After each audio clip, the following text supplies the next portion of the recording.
ঠিক আছে।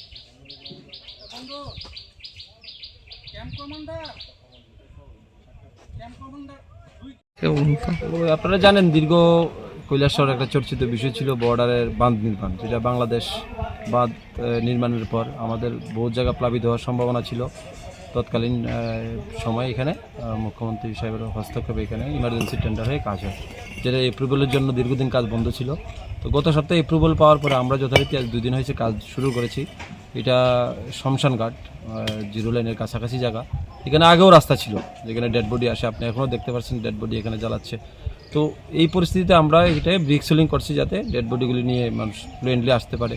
আজকে সকালে হঠাৎ করে এখানে মানে ইটের গাড়ি আসতেই বাংলাদেশ থেকে বাধা আসে, ওরা ঝান্ডা নিয়ে বাংলাদেশের বর্ডার গার্ড বাংলাদেশ চলে আসে এবং আমাদের সঙ্গে সঙ্গে আমাদের বিএসএফ ফোর্স আসে। কিন্তু এখন আপাতত কাজ বন্ধ আছে। ওরা বলছে ফ্ল্যাগ মিটিং হয়ে কোম্পানি কমান্ডার লেভেলে আমাদের জানালে হবে, নাহলে বন্ধ রাখতে হবে। গুরুত্বপূর্ণ জায়গা কৈলাসহর সিনেমল পাড়া থেকেই শ্মশান ঘাটে এখানে প্রায় 400 মিটার জায়গা আছে। এই রাস্তা দিয়ে বিএসএফের গাড়ি শ্মশান ঘাটের ডেড বডি আনা খুব গুরুত্বপূর্ণ জায়গা, এবং এটা মহকুমা অ্যাডমিনিস্ট্রেটিভও আমাদেরকে মানে বলছে এই কাজটা সবার আগে যাতে করা হয়, যাতে ডেড বডিগুলি ফ্লুয়েন্টলি এখানে আসতে পারে। আমরা সেই কারণে এই জায়গাটায় আগে কাজ শুরু করি এবং এখানে আজকে বাধা আসে, এখন কাজ আপাতত বন্ধ আছে। সুন্দর সুন্দর নিয়ে গেছে।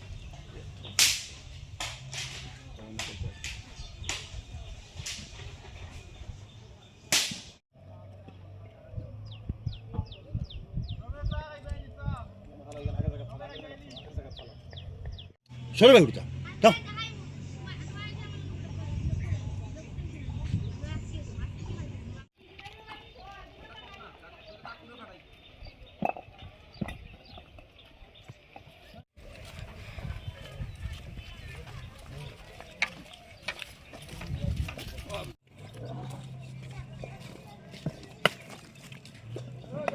এই দাও।